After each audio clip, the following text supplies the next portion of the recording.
Salut les gars, alors on se retrouve aujourd'hui pour une nouvelle vidéo, donc une vidéo mensuelle comme je vous l'avais dit, pour justement suivre mon portefeuille d'investissement à travers donc mon CTO avec la stratégie des ETF euh, et la façon d'investissement, donc c'est le DCA, donc c'est chaque mois j'investis donc 500 euros dans différents ETF. Alors, donc aujourd'hui, on va voir un peu ce que ça donne pour le premier mois. Donc, la stratégie, c'est justement, j'investis à travers les ETF en faisant du DCA et pour un horizon de placement de 10 à 20 ans, quoi. Donc, c'est vraiment longue durée. Donc, ces petites vidéos, c'est juste à titre informatif. C'est pas, donc, c'est sur du long terme. Donc, si ça descend énormément ou ça monte énormément, soit moi, ça m'impacte peu. Donc je précise aussi que je suis pas conseiller en financier, donc j'investis comme je le souhaite. Et donc c'est pas ce que je vais dire dans cette vidéo, c'est pas des conseils professionnels, donc j'ai rien à voir avec la bourse. Alors donc on peut voir, donc j'ai commencé à investir, je vais ici.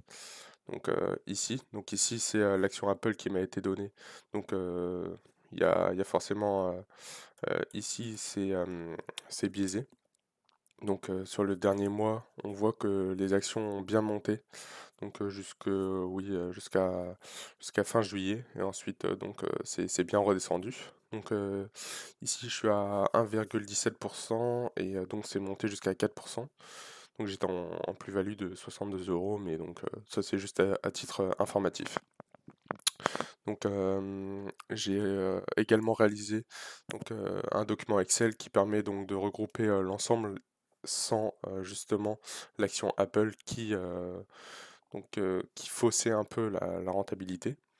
Donc, je me suis inspiré pour ce tableau Excel de cette vidéo YouTube, donc de Wise Cat Neuroboris. Donc, si vous voulez aller voir, je me suis grandement inspiré de ça et j'ai remanié un peu à ma sauce pour, pour ajouter ma patte. Donc je mettrai cette vidéo bien évidemment en description le lien. Donc ici on peut voir du coup la répartition de mon portefeuille. Donc on peut voir que la majorité se trouve en actions et que j'ai un peu de crypto, donc un peu de BTC et un peu d'or également, donc un ETF qui réplique la courbe de l'or.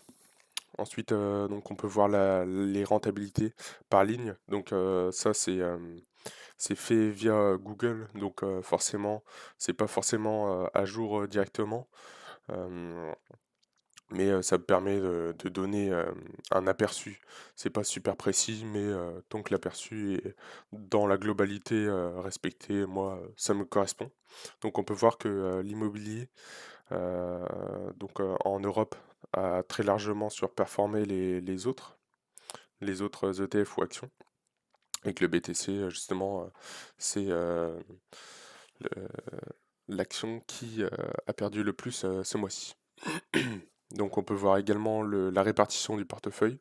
Donc toujours donc, les actions européennes, ensuite les actions américaines, les pays émergents, et ensuite les small caps européennes, américaines. Également du coup l'immobilier ici et tout ce qui est produits informatiques, etc. Donc ici, on a également donc un résumé avec l'évolution sur un an des différentes actions. Et on peut voir donc ici que j'ai investi donc 1494 à ce jour, donc le 11/08. Je fais la vidéo un peu en retard car j'ai pas trop eu le temps avant de faire la vidéo. Et donc on peut voir que là je suis en gain de 10 euros. Donc ce qui n'est pas énorme, qui correspond même pas à 1%, donc 0,68%, ce qui est vraiment très léger. Après, comme je vous l'ai dit, c'est du long terme, donc en soi, ça m'intéresse pas forcément la rentabilité directement. Je fais pas du trading. Donc dans le deuxième onglet, on peut voir donc tous les achats que j'ai pu réaliser. Donc vu que c'est le DCA, ça se fait automatiquement, mais je le remplis quand même ici pour avoir un suivi. Et d'ailleurs ici il y a eu une petite erreur, parce que le 17, donc si on revient ici, on met le 17, vous pouvez regarder ici le prix, ce n'est pas le même. Donc je sais pas, il y a eu un petit problème. Donc pour être plus raccord, j'ai modifié la date ici et j'ai bien mis que j'avais acheté le 17, mais le prix est pas forcément en adéquation avec. Mais bon, là j'en tiens pas réellement compte. Et après ici, donc l'annexe qui permet de remplir les différents tableaux ici. Donc aujourd'hui je fais une vidéo très courte, donc ça sert à rien de parler énormément. C'était juste pour avoir le suivi de mon portefeuille, donc à travers le compte titre, donc euh, le compte titre ordinaire. Donc c'est le véhicule que j'utilise. Et donc on verra le mois prochain justement si les actions ont augmenté ou diminué. Et ça permet également d'avoir justement un suivi plus approfondi justement à travers la vidéo YouTube. Donc n'hésitez pas à aller voir justement cette vidéo en description pour la réalisation du portefeuille. N'hésitez pas également à vous abonner, à liker la vidéo si elle vous a plu. Et si vous avez des questions, n'hésitez pas à les ajouter en commentaire.